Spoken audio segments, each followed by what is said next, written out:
quite a few people are coming into veganism, and they're coming into it from a athletic or a body transformation angle. So they're trying to get fitter, leaner, stronger, bigger in some cases, healthier. And one of the main questions, which is a repeated question, you'll hear over and over, is what about protein? What about protein? Where do I get my protein? Do I get enough? How do I get enough protein? How much protein am I meant to have? So this is in specifically to a response which I've seen, or a question on Facebook, where a girl has said, "Hi there, I could do with some help. A personal trainer friend of mine is all about your protein though." You know, the simple question is like, where do you get your protein? So as a personal trainer, you're not necessarily a nutritionist or a dietitian, or really that skilled in knowing about how to consume the right quantity of calories and protein through a vegan diet. So you may know, oh, you need 100 grams of protein. How do you get it from a vegan diet? I have no idea. So you really need to go to somebody who's more specialised in veganism or just non-meat based diets. Because quite frankly, it's very easy to get enough protein from a vegan diet. The question is, what is enough? So the first question, let's say if you're trying to build up your fitness and your general health, you don't need a huge amount of protein. Pretty much, you have a normal diet, you're going to get enough protein. You don't need a huge amount of protein. But this is more for the people who are like, hey, I want to build some muscle. I want to get buff. I want to stop being weedy. I'm told I need like a gram of protein per pound of body weight. Okay, whoa, calm down there.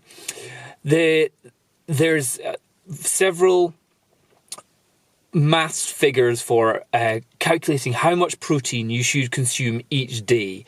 It goes from, and there's always confusion, it's either a gram of protein per pound of body weight, so you're going from metric to imperial systems there, that's nonsense, or a pound of protein, a gram of protein per kilogram of body weight. Again, okay, really, why? Where did that number come up from? There's lots of research saying certain levels of protein can enhance muscle synthesis, and certain levels below the adequate amount of protein can increase muscle catabolism. So in other words, you're breaking down your muscles. The main thing I would say is that as vegans, you can happily get enough protein from all the vegetables that you're having. There's an amazing statistics where per calorie, broccoli has more protein than beef.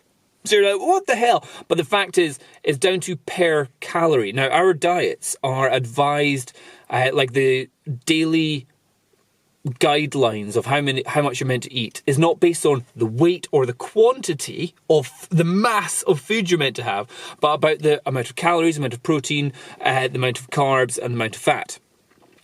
So there's nothing stopping you from having 5 kilograms of potatoes and a whole pile of broccoli, just going, doing the bro diet without chicken and fish, and just consuming humongous quantities of food to get enough amount of protein. However, that for a lot of people, that's quite difficult. But the main point I would say here is that you can happily consume the right amount of protein. You just need to eat a heckload more food, just solid, like that's the difficulty, to be on a vegan diet and try and increase muscle mass. And if you're somebody who doesn't have much of an appetite, it's got to be tough. You're going to have to really get creative with having lots of like veggie burgers, lots of nuts, lots of beans, lots of seeds, lots of legumes, lots of quinoa, that's another good one. Lentils, loads of lentils, like you should, like every day, like lentils, like piles of it, and you're going to have to develop a huge appetite for, if you're trying to do like a gram of protein per kilogram of body weight that you've got every day. For me, that'd be like 80 grams of protein. That's actually not that difficult. But they're saying up to like 1.5 grams, so I'm needing about 120 grams. You're going to have to definitely make sure you are hungry for food, and you are not if you're a picky eater and you don't have an appetite, it's going to be very difficult. It's very easy to just get a slice of salmon or chicken and go, great, there's 30, 40 grams of protein, done. Just need that 3 times a day. When you're doing it on a vegan diet, you definitely need to consume a lot of food. But as I say, the daily recommended requirements and allowances and advice is not about the mass or the size of food. It's about the calories and the macronutrients that you're getting. Now, the next point here that I want to say is that building muscle is a 2-stage process. Well, there's many stages, but the 2 main processes is anabolism and cannibalism. Anabolic and catabolic. Yes, I'm a cannibal. No, so in other words, you're breaking down muscles. So catabolic is when you're breaking down your muscles, and anabolic is when you're building up muscles. Now, pretty much during the day, your body will go into a catabolic state. It's breaking down. And at night time, that's when your body sends out all your growth hormone, your testosterone goes up and all that kind of stuff, and you go into an anabolic state. So it's at night time, you want to make sure you've definitely got the right nutrients in you before you go to sleep. Again, if you have too many nutrients just before you go to bed, you can lower your growth hormone. So timing is an important factor as well. You don't want to be having a massive meal just before you go to bed, because that can definitely increase cortisol, lower growth hormone. There's a lot of research that you can do into it. But generally, try and make sure that you have enough amount of food every day to cover your basics of what you think that you need. Now, the catabolic part is not a bad thing. Breaking down muscle, every organ, every cell in your body breaks down and is replaced by another cell. And that's just a natural process. It's meant to happen. You're not meant to stop it, but you can guide the catabolic processes. You can, if you take in the right antioxidants, the right nutrients, the right vitamins, the right minerals, or at least good quantities of it, you are at least protecting the good cells that you've got. So in other words, whenever you do exercise, you create a lot of internal stress in your body, which can increase your things called free radicals. Radicals going around your body, which damage cells in your body. And the more damage that there is, the more amount of taking away of the broken cells and replacing with new ones. However, sometimes they'll just take away lots of the broken ones and the new ones won't be as good. So you want to make sure that you're having as little breakdown as possible. So protein is great for building up, but all the nutrients that you're getting with your carbs, your fat, and whatever protein that you're getting throughout the day helps reduce the catabolic effect negatively on your body. So the main thing I would say is don't worry too much about how much protein you're getting. Just make sure you are getting at least the amount of calories that you're meant to be having. And take any non-vegan super athlete that's saying you need 1 million grams of protein every day, otherwise you're going to get fat. If you've got somebody like that, take that with a pinch of salt. Take it with Schalt. Schalt, the new deodorant for men. Schalt. And just kind of agree with them. So if you've got somebody like, oh, you need protein. Go like, yeah, you're right, I totally do. I better go eat some more veg. Oh, give me more spinach. Oh, what's that? Some broccoli.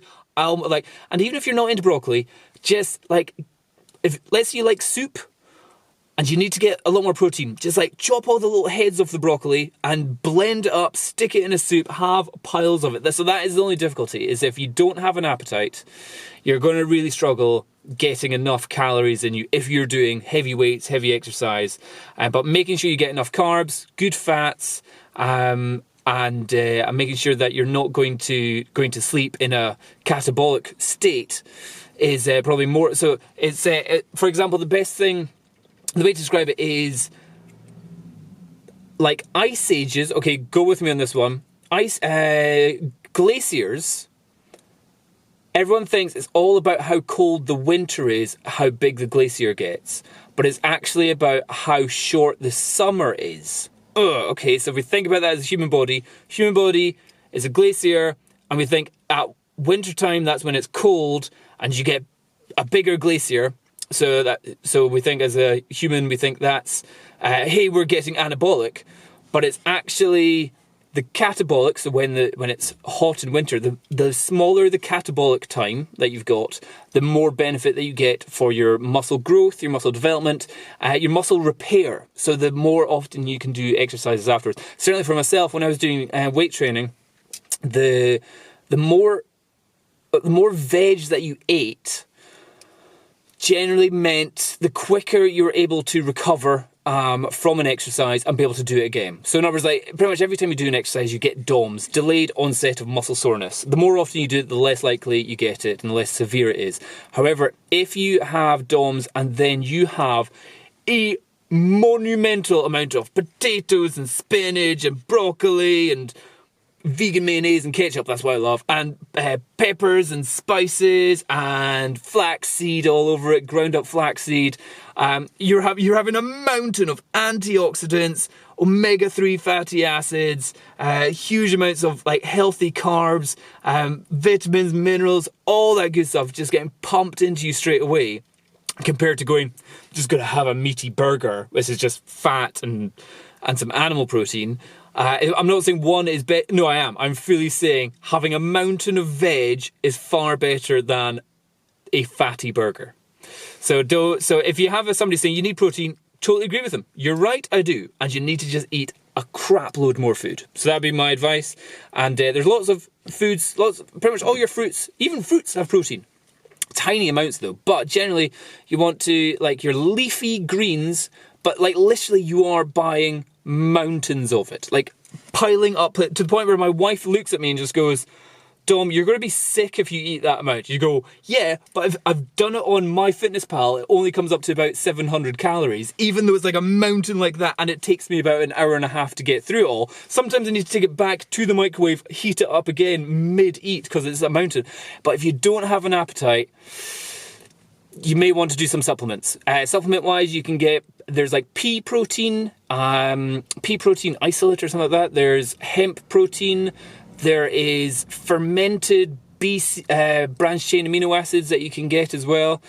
So there are supplements if you think you just can't get it and you don't want to go down the animal route. Pea, hemp, soy protein as well, that's another one.